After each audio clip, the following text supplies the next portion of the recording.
merasa tak berarti, jalan dengan tanpa harapan, lalu tangan yang berlubang paku menjamah jadi hidup baru, dan kayu yang kasar mengubahkan jalan hidup yang penuh kegagalan. Ku puji Dia selama-lamanya, sebab salib mengubah hidupku, dan ku yakin darah Yesus yang suci sudah mengalir di Kalvari. Bila zaman berlalu, dunia mendebu, ku tetap pegang salib itu.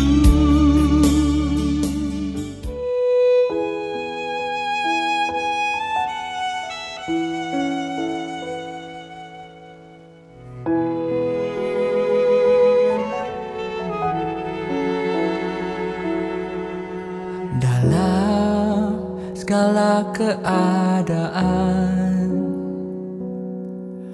waktu berlimpah maupun kurang, tetap Yesus yang mempesona hatiku. Dia beri damai dan kesempatan baru di setiap musim kehidupan. Waktu ku kuat maupun lemah, tetap Yesus yang mempesona hatiku. Dia beri hidup dan kesempatan baru. Sekali Yesus, selamanya Yesus. Harapanku tak akan hilang, karena kasih-Nya sekarang ku ada. Oh Yesusku, ku cinta Kau selamanya.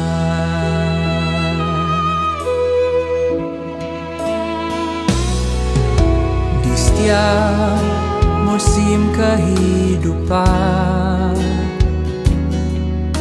waktu ku kuat maupun lemah, tetap Yesus yang mempesona hatiku. Dia beri hidup dan kesempatan baru. Sekali Yesus, selamanya Yesus. Harapanku tak akan hilang, karena kasih-Nya sekarang ku ada. Oh Yesusku, ku cinta Kau selamanya.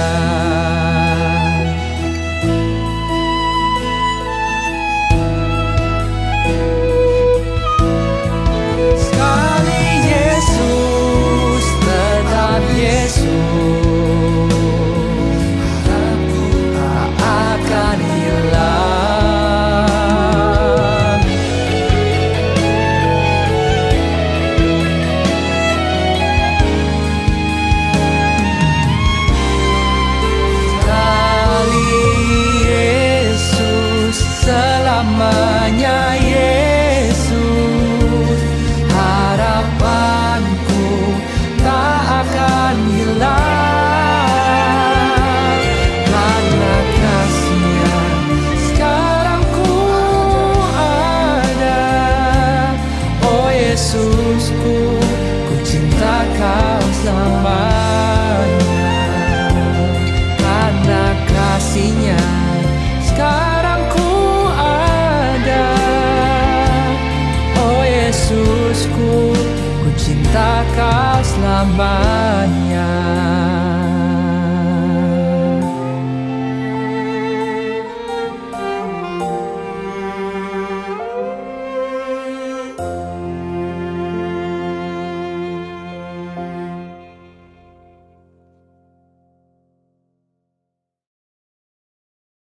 Bapak, Ibu, dan Saudara sekalian, kita masih ada di dalam rangkaian khotbah di bukit, dan tema kita hari ini adalah tentang mengasihi musuh kita.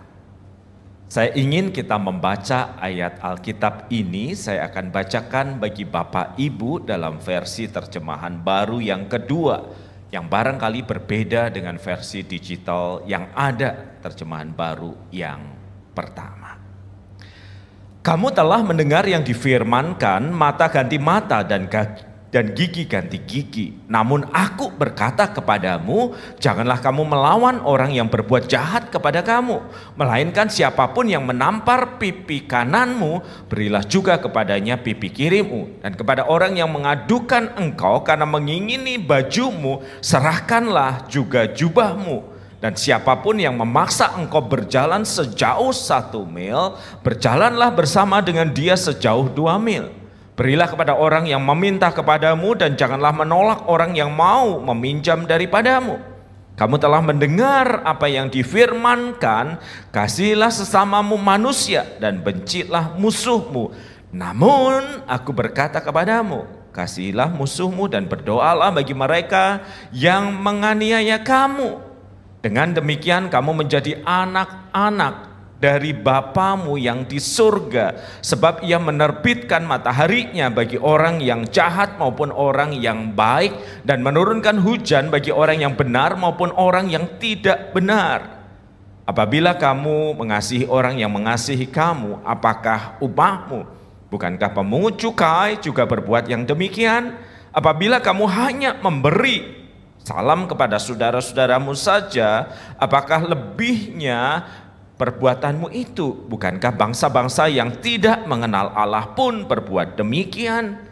Karena itu haruslah kamu sempurna, sama seperti Bapamu di surga sempurna. Saudara-saudara, suatu kali saya mengunjungi orang-orang yang dirawat karena gangguan di dalam kejiwaannya. Kita tahu beban hidup makin berat dan beberapa orang tidak kuat menanggungnya, sehingga mereka harus dirawat secara khusus. Dan saya dipanggil untuk melayani mereka, saudara-saudara. Waktu saya masuk di pintu gerbangnya, seorang suster menyambut saya dan berkata, Pak WP, jangan kaget nanti kalau ada respons yang mengejutkan Bapak. Kalau Bapak bingung, tanya saya. Saudara, beberapa langkah kemudian apa yang dikatakan suster itu menjadi kenyataan. Baru beberapa langkah sudah ada orang yang mengulurkan tangannya, setumpuk uang 100 ribuan di tangannya. Lalu berkata kepada saya, ambil, kamu perlu uang kan? Saya heran dari mana dia tahu saya perlu uang. Saudara, sebenarnya saya pengen ngambil tuh 100 ribuan, cuman problemnya itu uang monopoli, saudara-saudara. Tapi dia terus berdiri di situ, lalu sang suster berbisik, ambil Pak WP. Saya ambil, saudara, sebagian. Baru tangan saya ngambil, dia sudah megang tangan saya, lalu berkata 30% bunganya.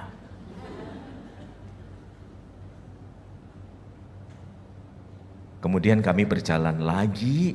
Di sana saya lihat ada 2 orang bermain sepak bola lengkap dengan jersey bolanya. Mereka berlari ke sana kemari, oper, tendang, out. Lalu salah satu berteriak kepada saya, "Hei tamu," katanya sambil ngelihat saya, "tendang bolanya, bolanya ada di depanmu." Tapi sungguh dari tadi saya nggak lihat bolanya. "Ayo tendang saja." Sus, ya opo ya? subtitles di sini ya. Sus, gimana ya? Tendang aja Pak, tendang aja. Tapi masalahnya nggak ada bolanya. Pura-pura aja. Jadi saya tendang saudara. Anda tahu komentarnya apa? Cowok nendangnya kayak cewek, pelan banget sih. Lalu dia berjalan mendekati dan mengambil bola yang nggak ada itu. Saya pikir itu sudah ujung dari keterkejutan saya. Belum. Baru saya menuju ke tempat ibadah, tiba-tiba ada seorang pria berdiri di depan saya, meloncat, membawa Alkitab, pakai dasi, kemeja putih, celana hitam, lalu berkata, bertobatlah, Yesus segera datang kembali. Saya syok. Susternya ngelihat saya, nggak nyangka ya Pak ketemu teman seprofesi. Siapa namamu? Saya bilang, saya Wahyu Pak. Bukan, kamu Yudas yang mengkhianati aku. Serem ya saudara-saudara ya. Terus dia ngacir sambil ketawa-ketawa. Selesai pelayanan, saya diantar suster yang sama keluar, lalu dia berkata begini, Pak Pendeta WP ya, orang masuk ke tempat ini seringkali bukan mereka kurang kaya. Tuh orang yang ngasih uang Bapak udah dikembaliin uangnya belum Pak? Itu tuh waktu minggu pertama dia bawa duit beneran Pak. Terus yang olahraga tadi, kata pepatah kan di dalam tubuh yang sehat terdapat jiwa yang belum tentu kan. Itu juga olahragawan Pak, sepak bola itu Pak. Nah teman sepanggilan Bapak tadi, itu jam 4 pagi bangun doa baca Alkitab 6 jam. Kenapa mereka ada di sini? Saya tidak ingin menggeneralisasi ya Pak Pendeta ya, tapi sebagian orang ada di sini bukan karena kurang duit, bukan karena kurang sehat secara jasmani, bukan karena kurang rohani. Tetapi ada peristiwa di dalam hidup mereka, mereka tidak bisa menerima kenyataan. Gamon kata anak muda. Bapak Ibu tahu artinya? Kalau belum berarti umur Bapak Ibu lebih dari saya. Gagal move on. Seperti anak remaja pemuda yang patah hati, terluka, dikhianati, lalu berkata semua pria sama saja, semua wanita sama saja, dan berkata aku gak mau menikah, aku mau single aja. Begitu tiap lihat orang ingat mantan, lihat orang ingat mantan, hidupnya gak bergerak maju, hidupnya dicekat di masa lalu. Seperti orang yang mengemudikan mobil tetapi matanya menoleh terus ke spion yang kecil itu. Kecelakaan cuma menunggu waktu untuk terjadi. Ketidakmauan atau ketidakmampuan kita menerima realita kehidupan ini perlahan namun pasti menurunkan kualitas kehidupan kita. Gak bisa berpikir maju untuk masa depan, ragu untuk melangkah karena ada pengalaman dari masa lalu yang menjadi beban dalam hidupnya. Ia terus digoda dengan pertanyaan, mengapa hal ini terjadi ya? Seandainya saya tidak begini, seandainya saya tidak begitu, seandainya saya melakukan ini, seandainya saya melakukan itu, ini semua nggak terjadi. Tapi kenyataannya semua sudah terjadi dan nggak bisa move on.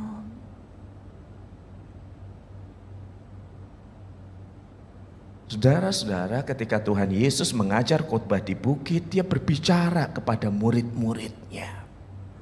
Ini orang-orang yang mendengar pengajaran Kristus, ini orang-orang yang mengikut Kristus. Dan hal yang pertama yang Kristus tegaskan ketika ia berbicara tentang khotbah di bukit, khususnya di bagian kita, Tuhan Yesus itu ingin agar Anda dan saya berjejak pada kenyataan dan bukan fantasi, bahwa di dalam hidup ini kita akan mengalami masalah, problem, pergumulan karena hidup ini keras. Surabaya bukan surga, barangkali Singapura setengah surga. Tetapi sepanjang kita hidup di dalam dunia ini, dunia yang sudah jatuh di dalam dosa, orang yang dikuasai oleh kuasa dosa ini bisa melakukan hal yang menyebabkan hidup Anda dan saya sulit, perih, pedih, meneteskan air mata, jengkel nggak kunjung henti, tensi naik. Nih waktu saya ngomong kalimat-kalimat ini segera munculkan orang-orang tertentu, ting ting ting, coba dia dengar khotbah Bapak, habis ini saya tanya link YouTube-nya supaya dia. Tuhan Yesus mengajar tentang realita betapa kerasnya hidup ini. Perhatikan apa yang dia katakan, aku berkata kepadamu, jangan melawan orang yang berbuat jahat kepadamu. Di dunia ini akan ada selalu orang yang berbuat jahat kepada kita, walaupun Anda baiknya kayak malaikat. Saya khawatir sebagian orang langsung membayangkan mertuanya. Di Surabaya ada tanaman yang ditanam di jalan, namanya lidah mertua.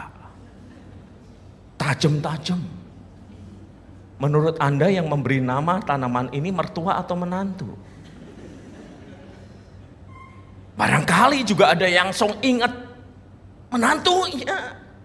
Barangkali ada yang langsung ingat rekan bisnisnya. Barangkali ada yang langsung ingat suami atau istrinya.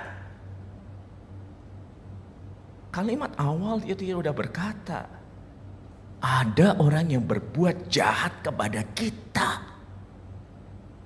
Tapi Tuhan Yesus berkata, melainkan siapapun yang menampar pipi kananmu, berilah juga kepadamu pipi kirimu. Jemaat saya bilang, ini enggak berlaku Pak untuk pekerjaan saya. Bapak kerjanya apa? Petinju Pak.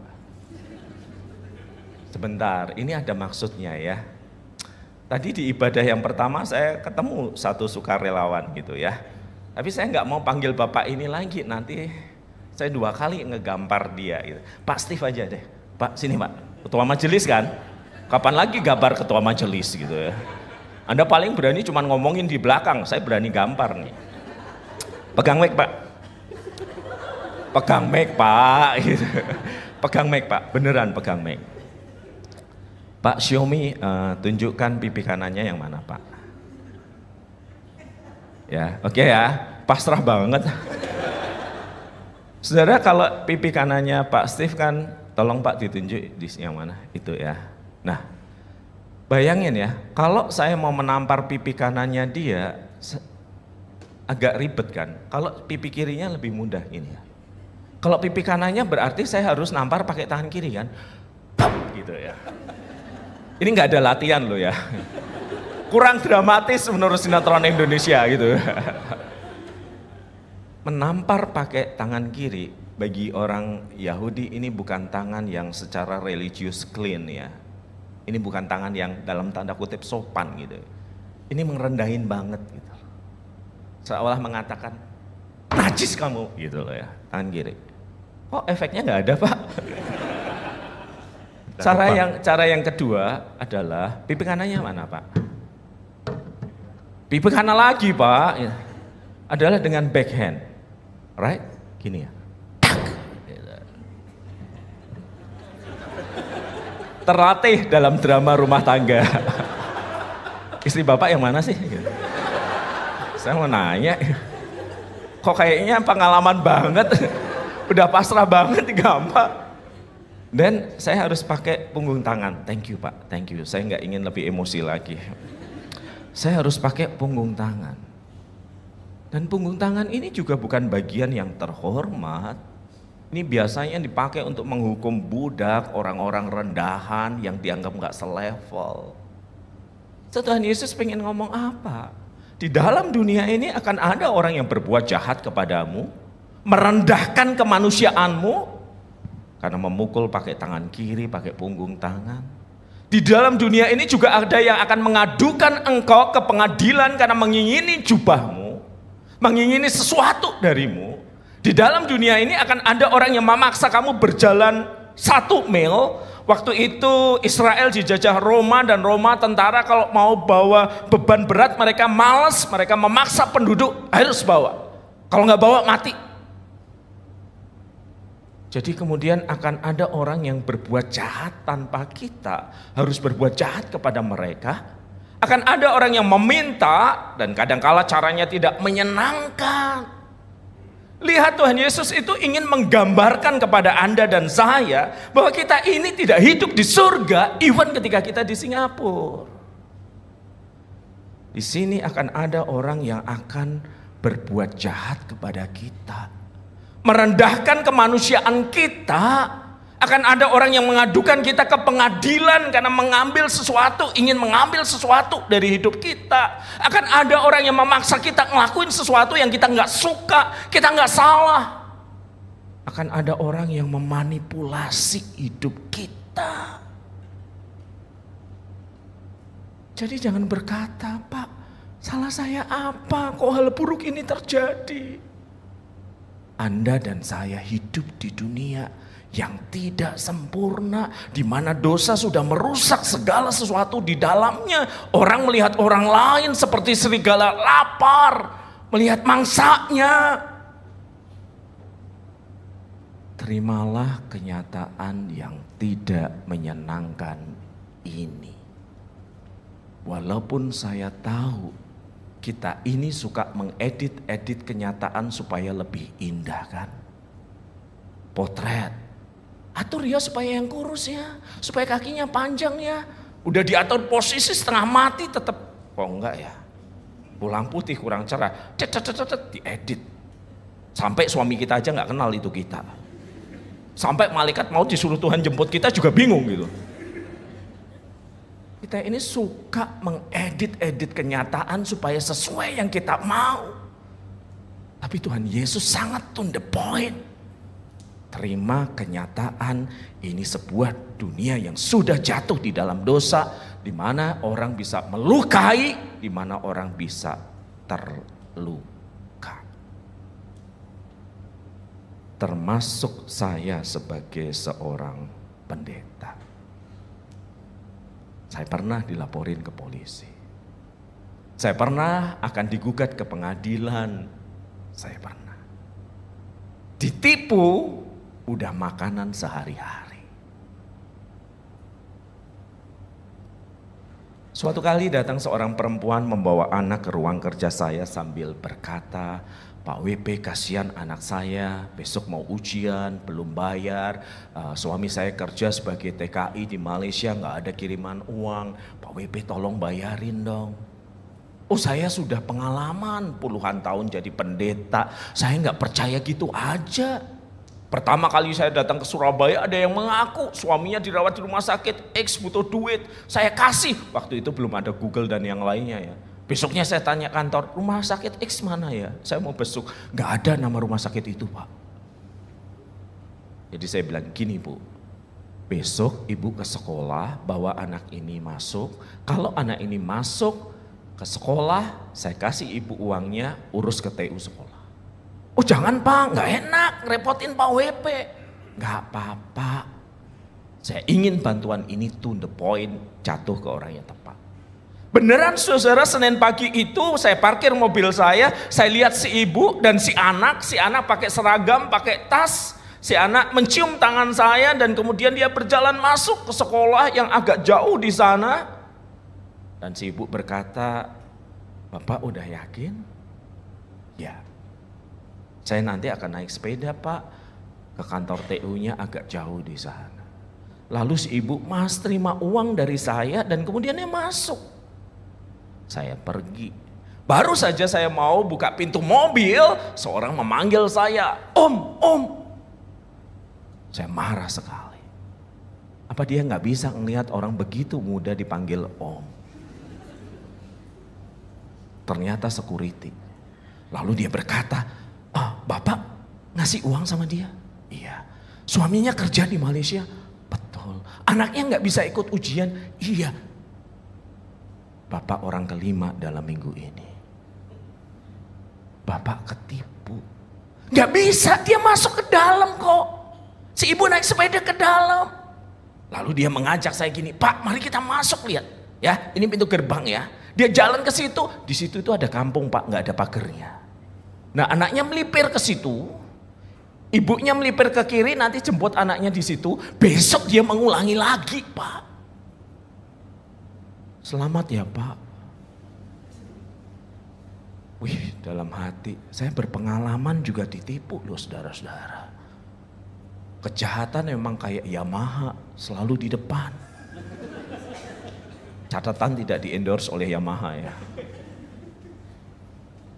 Dan Anda tahu ketika itu terjadi, kata orang Indonesia sakitnya tuh bukan cuma di sini, di dompet juga. Nah, saya bilang sama salah satu hamba senior, saya nggak mau nolongin lagi, saya nggak mau bantuin lagi, saya ditipu, sakit, saya ngerasa diri saya bodoh. Dan dia cuma berkata, kamu suka makan seafood kan? Pernah nggak mecah kepiting, tanganmu berdarah sedikit? Pernah. Lalu kamu berhenti makan kepiting? Ya enggak, tapi saya hati-hati. Yang ngelihat ke saya lalu berkata, di dunia ini banyak orang jahat nak pendeta, mas bro pendeta. Tapi balas dendam terbaik adalah tidak menjadi seperti mereka. Hati-hati.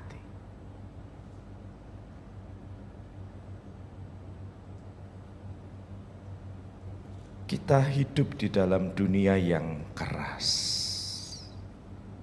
Anda bisa terluka, Anda bisa melukai. Dan itu bagian dari kenyataan hidup yang tak terhindarkan. Terimalah kenyataan ini. Kalau muncul orang-orang tertentu di dalam benak itu, dan kemudian Anda bertanya, kok bisa saya dulu percaya sama dia, kok bisa dulu saya terbujuk rayu, kok bisa saya, semua pertanyaan itu, kegagalan Anda dan saya untuk move on, gak bisa terima kenyataan, makin lama makin menurunkan kualitas kehidupan kita. Nggak bisa mikir ke depan. Ingatnya masa lalu terus. Ingatnya luka terus. Ingatnya menyalahkan diri terus. Hidup di dalam dunia, seandainya dulu saya nggak begini. Seandainya dulu saya nggak percaya. Seandainya dulu saya nggak memulai. Kalau Anda terus begini, lama-lama keluarga Anda akan WA saya. Pak, tempat yang Bapak ceritakan itu di mana sih? Biayanya berapa?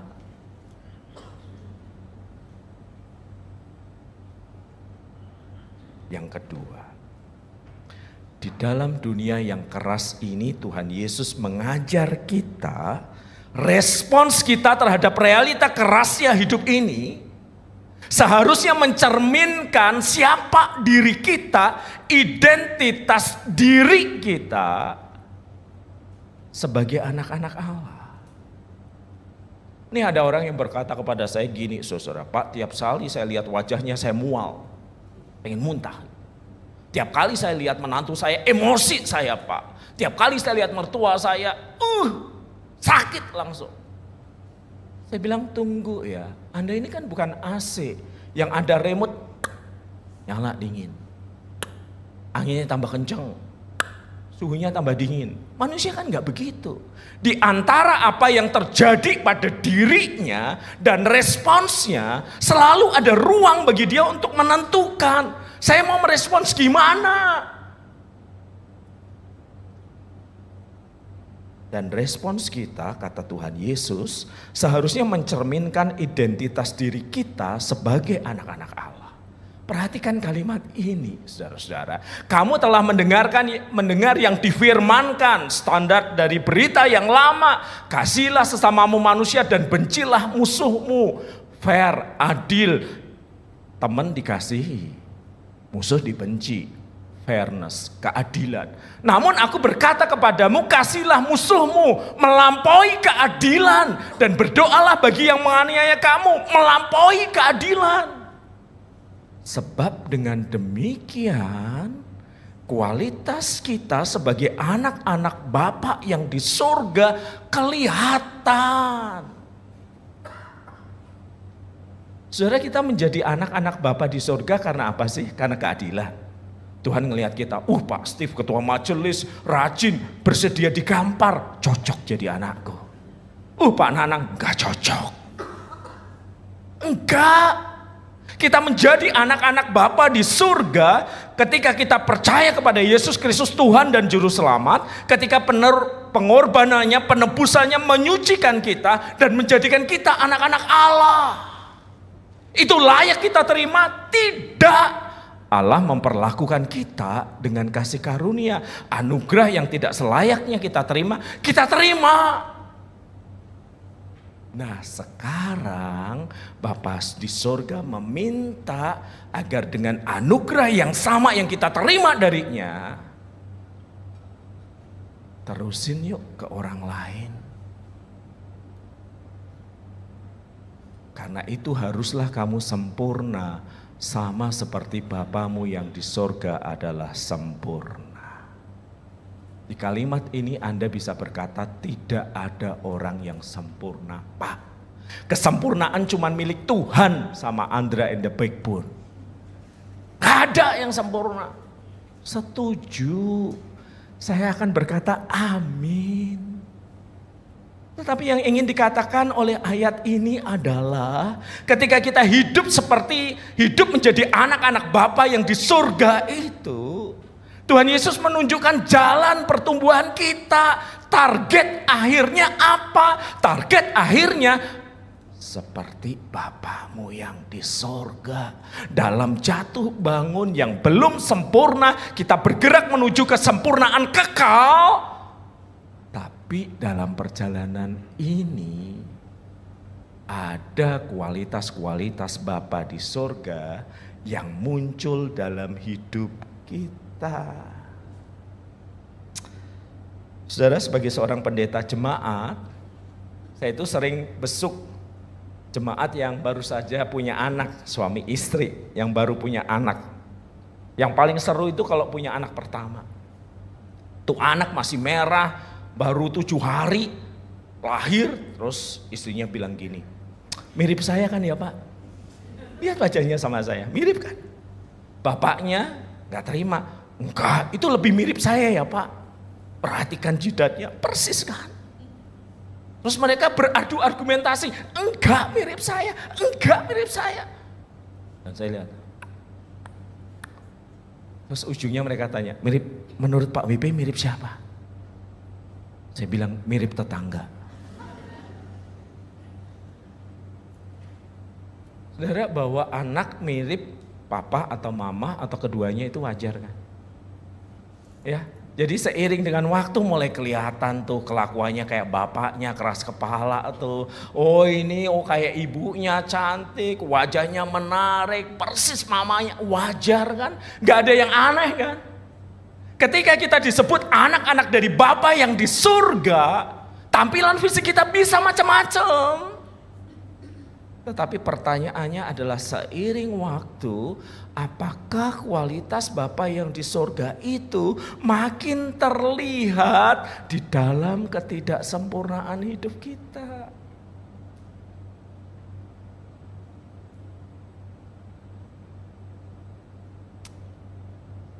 Sejujurnya saya nggak tahu siapa perempuan ini. Saya hanya ketemu di internet dan kelihatannya cukup menarik. Habis sebuah ibadah, seorang ibu yang tidak semudah perempuan ini datang kepada saya dan berkata, Pak WP orang Semarang kan? Orang Jawa Tengah kan? Betul. Wah. Saya suka tuh Pak masakan Semarang manis-manis. Saya bilang bukan cuman masakannya Bu, orangnya juga. Lalu dia ngomong, ada rekomendasi gak Pak? sekolah berasrama untuk SMP. Saya ingat, ada Bu, beberapa di Magelang, di Ambarawa ada sekolah berasrama, bagus, sekolah Katolik. Biasanya anak Jakarta, Bandung, mana kota-kota besar dimasukkan di asrama, dididik supaya jadi baik. Dan sekolahnya memang bagus. Tolong dong Pak, kalau Bapak ada rekomendasi, kasih tahu saya. Nah ketika dia ngomong itu saya terdiam. Bu, ini siapa yang mau masuk ke SMP? Anak-anak ibu sudah kuliah, sebagian sudah bekerja dan menikah. Siapa yang akan ibu masukkan ke sana? Apa ibu ngangkat anak? Dia menggeleng. Keponakan ibu? Enggak. Terus ini siapa?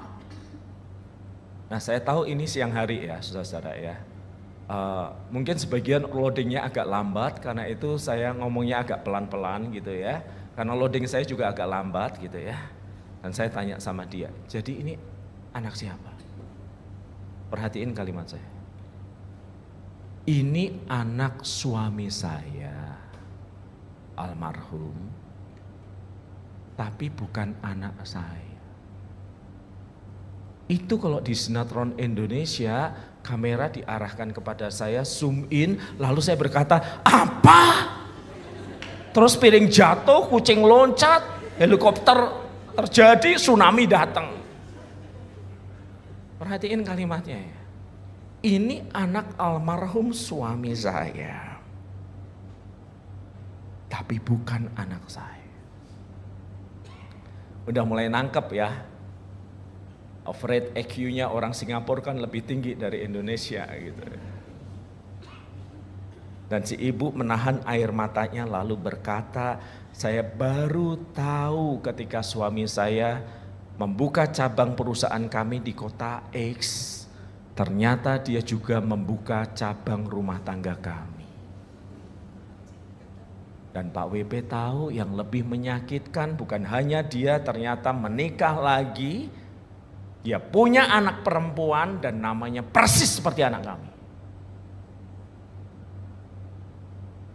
Dan minggu yang lalu atau beberapa minggu yang lalu, saya nggak ingat tepatnya, anak ini dikirim oleh mama kandungnya ke rumah saya.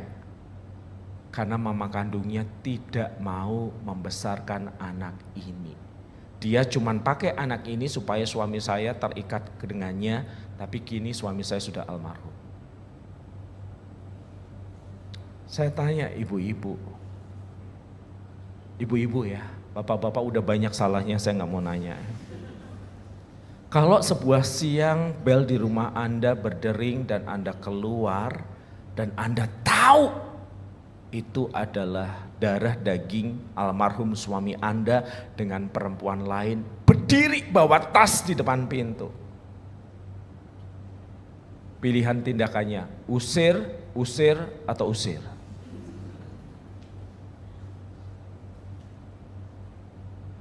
Jadi kepada si ibu saya berkata, Bu, boleh saya nanya? Jadi ibu ingin memasukkan anak ini, kenapa? Karena saya sayang Pak sama anak ini. Karena saya ingin dididik, dia dididik secara Kristiani. Saya sudah tua, umur saya tidak mungkin bisa mendidiknya. Saya sayang dia supaya dia gak jadi seperti mama kandungnya. Dan pertanyaan saya yang kedua, Bu, terbuat dari apa hatimu? Kok bisa semulia itu?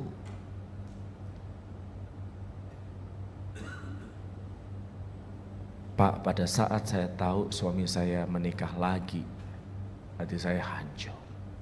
Pada saat saya tahu dia punya anak perempuan, hati saya lebur. Ketika saya tahu namanya adalah mirip dengan nama salah satu anak kami, saya merasa terhina. Waktu anak itu datang membawa tas dan berkata, aku diusir mamaku, disuruh ke sini. Hati saya mendidih, saya marah sekali kepada perempuan itu. Tiap kali lihat anak ini, saya ingat suami saya ingat perempuan itu. Hati saya penuh kemarahan. Tetapi ketika saya duduk di ruang tamu dan melihat salib yang dipasang itu, saya tahu dosaku yo akeh, Pak. Sembarang kalir salah. Gak muncul ya terjemahannya. Dosaku itu ya banyak, Pak. Banyak hal salah yang tak lakukan, tapi Tuhan itu ngampuni aku, mati bagi aku. Kok terus saya bisa ngelihat anak ini dengan belas kasihan, Pak. Jangan sampai dia jadi seperti mamanya. Saudara, semua kisah ini diceritakan dengan izin yang bersangkutan ya. Bahkan dia berkata, ceritain aja, Pak. Saya bilang sama si ibu gini, Bu, boleh nggak 2 minggu lagi saya ketemu anak itu?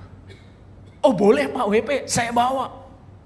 2 minggu kemudian si ibu datang bawa anak itu, 12 tahun. Lalu saya berkata, Nak, apa kabarmu? Gimana perasaannya? Dia bilang, Pak Pendeta, saya marah sama mama saya, dia buang saya.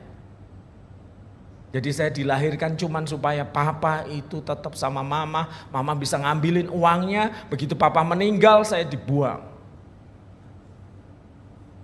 Tapi saya ya seneng.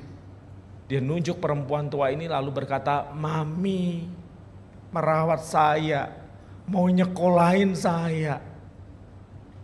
Mami ngampuni saya, Pak.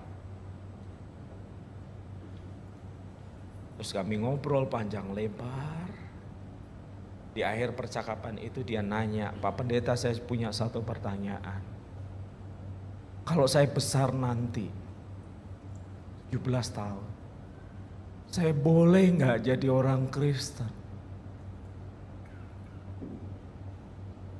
Kenapa kamu mau jadi orang Kristen, Nak? Supaya punya hati yang mulia kayak Mami. Gak kayak mama kandung saya. Saya boleh gak jadi orang Kristen?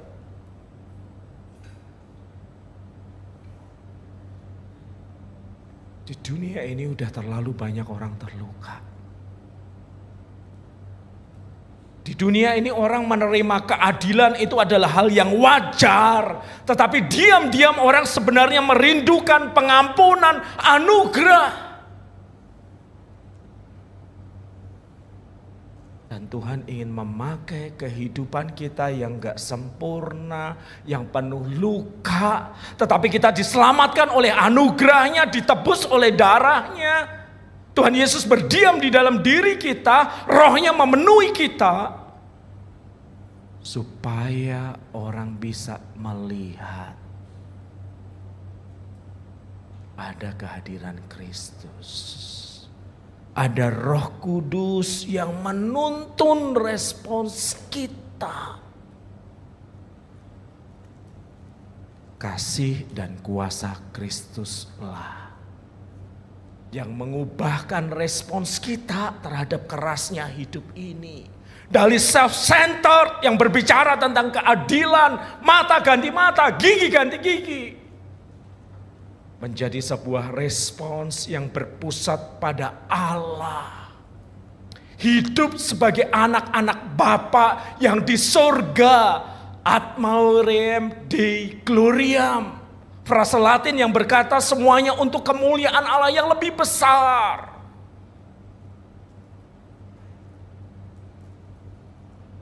Tuhan gak pernah nyanyain luka kita. Tuhan tidak pernah memalingkan wajahnya lalu berkata, sakit ya nak, rasakno kon. Dan kemudian memalingkan wajahnya dan pergi dari hidup kita. Tetapi Tuhan ingin memakai luka, sakit, problem menjadi sebuah sarana di mana Dia bekerja melalui rohnya, melalui Kristus yang hidup di dalam diri kita. Sehingga menampakkan karakter dan anugerah Bapa di surga bagi orang-orang di sekitar kita. Sampai seorang anak kecil pun bisa berkata, boleh nggak saya jadi Kristen kalau saya dewasa? Karena saya pengen punya hati seperti mami.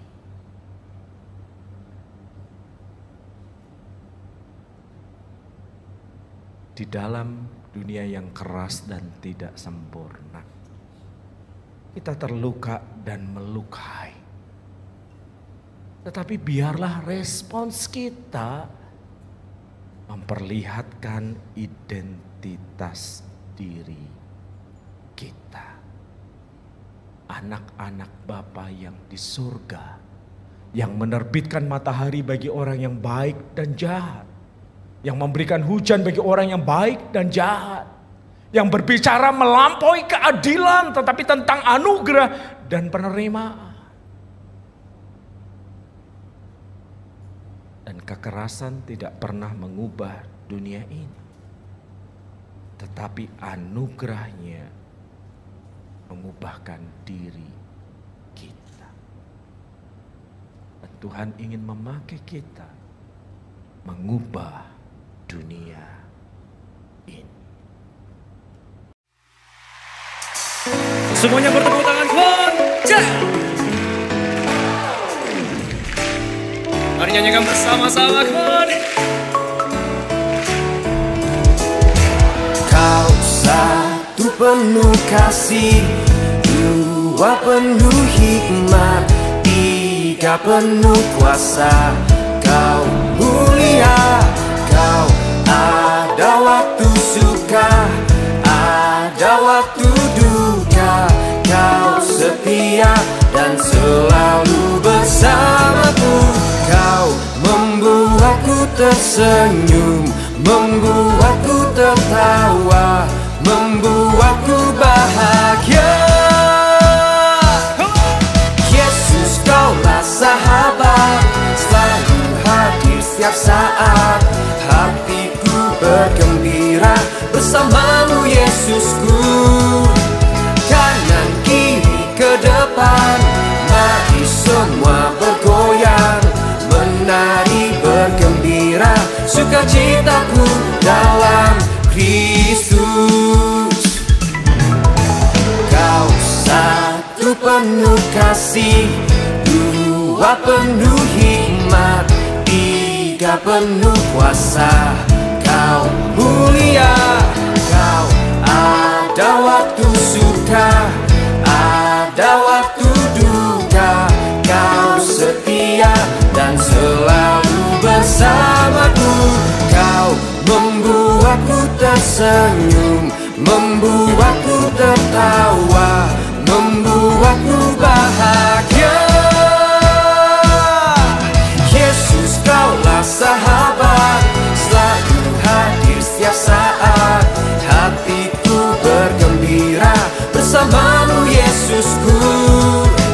Kanan kiri ke depan, mari semua bergoyang, menari bergembira, sukacitaku dalam Kristus.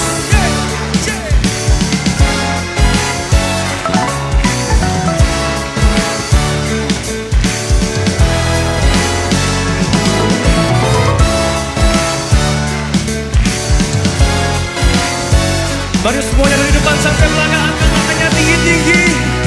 Mari kita bersama katakan, Yesus. Yesus, kaulah sahabat, selalu hadir setiap saat. Hatiku bergembira bersamamu, Yesusku.